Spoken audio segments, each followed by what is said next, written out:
Hi hello friends, welcome back to our channel. வாங்க வீடியோக்குள்ளே போகலாம்.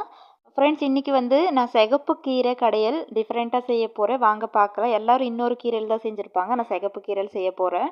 ஸோ வாங்க பார்க்கலாம். இன்றைக்கி வந்து சிகப்பு கீரை, அப்புறம் பச்சை மிளகாய் ஒரு 6 எடுத்திருக்கேன், அப்புறம் பூண்டு முழு பூண்டு 2 எடுத்திருக்கேன், ஒரு வெங்காயம் எடுத்திருக்கேன். பச்சை மிளகாய் பிச்சு வச்சுக்கிட்டேன். இப்போ பூண்டையும் ஆனியனையும் தட்டி போட்டுக்கணும், அப்போ தான் டேஸ்ட்டு சூப்பராக இருக்கும். இப்போது பூண்டு 2 வந்து தட்டிகிட்ருக்கேன். இது வந்து கண்டிப்பாக வீட்டில் ட்ரை பண்ணி பாருங்கள், சூப்பராக இருக்கும் டேஸ்ட்டு. அப்படியே யாரெல்லாம் எங்கள் சேனலை சப்ஸ்கிரைப் பண்ணாமல் பார்க்குறீங்களோ ப்ளீஸ் சப்ஸ்கிரைப் பண்ணிக்கோங்க. அப்படியே வீடியோவை வந்து எப்போவும் ஸ்கிப் பண்ணாமல் பாருங்கள் ப்ளீஸ். அப்போ தான் நான் சொல்கிறதெல்லாம் உங்களுக்கு புரியும், வீடியோவில் என்னென்ன இன்க்ரீடியன்ஸ் எல்லாம் போட்டிருக்கேன் அப்படின்ட்டு. இப்போ வந்து பூண்டு ஆனியன் வந்து இப்போது தட்டி அந்த இதெல்லாம் எடுத்து க்ளீன் பண்ணிகிட்ருக்கேன். ஸோ கீரை வந்து சிகப்பு கீரை வந்து நான் கழுவி வச்சுருக்கேன் இப்போ நீட்டாக. நெக்ஸ்ட் வந்து இதெல்லாம் க்ளீன் பண்ணியாச்சு, எல்லாம் ரெடி பண்ணியாச்சு. அப்படியே எங்கள் சேனலில் சப்ஸ்கிரைப் பண்ணிக்கோங்க மறக்காமல். இப்போ வாங்க அடுப்பு பற்ற வச்சிட்ருக்கேன். அடுப்பு பற்ற வச்சுட்டு பாத்திரம் வச்சுக்கலாம்.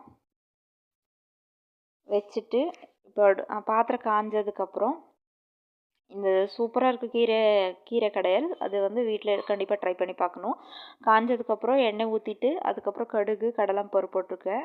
இப்போ வந்து ஆனியனு அப்புறம் பூண்டு வந்து தட்டி வச்சதை இப்போ போட்டு நல்லா ஃப்ரை பண்ணிகிட்ருக்கேன். அதுக்கப்புறம் வந்து பச்சை மிளகாய் சேர்த்தணும். ஃபஸ்ட்டு கீரை சேர்த்திட்டு அதுக்கப்புறம் பச்சை மிளகாய் சேர்த்தலாம். ஏன்னா எண்ணெயில் பச்சை மிளகாய் போடும்போது வெடிக்கும், அதனால் கொஞ்சம் கவனமாக தான் செய்யணும். இப்போ வந்து கீரை வந்து போட்டுட்டு அதுக்கப்புறம் பச்சை மிளகாய் போட்டு கொஞ்சமாக தண்ணி தெளிச்சிட்டு நான் இப்போ மிக்ஸ் பண்ணிக்கிறேன். லைட்டாக மஞ்சத்தூள் போட்டுக்கலாம், உடம்புக்கு வந்து நல்லது மஞ்சத்தூள். எல்லா சாப்பாடுலேயும் வந்து நாங்கள் அதை சேர்த்திக்கலாம், உடம்புக்கு வந்து நல்லது மஞ்சத்தூள். இப்போ வந்து நல்லா கொதிச்சிட்ருக்குது, கீரை வந்து வெந்துருச்சு. இதை வந்து இப்போ கொஞ்சம் நேரம் ஆற விட்டுட்டு இப்போ கடைஞ்சிக்கலாம், இல்லைன்னா மிக்சியில் போட்டு கிரைண்ட் பண்ணிக்கலாம். இப்போ நான் வந்து மிக்சியில் போட்டு கிரைண்ட் பண்ணியிருக்கேன். பாருங்கள் எவ்வளோ சூப்பராக கீரை கடையல் வந்து ரெடி ஆயிடுச்சு.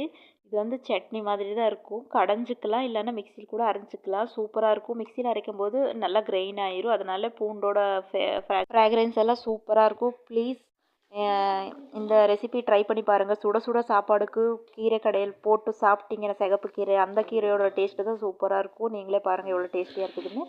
இந்த ரெசிபியை வந்து வீட்டில் ட்ரை பண்ணி பாருங்கள். யாரெல்லாம் எங்கள் சேனலை சப்ஸ்கிரைப் பண்ணாமல் பார்க்குறீங்களோ கண்டிப்பாக சப்ஸ்கிரைப் பண்ணிக்கோங்க. வீடியோவை ஸ்கிப் பண்ணாமல் கடைசி வரைக்கும் பாருங்கள். தேங்க்ஸ் ஃபார் வாட்சிங்.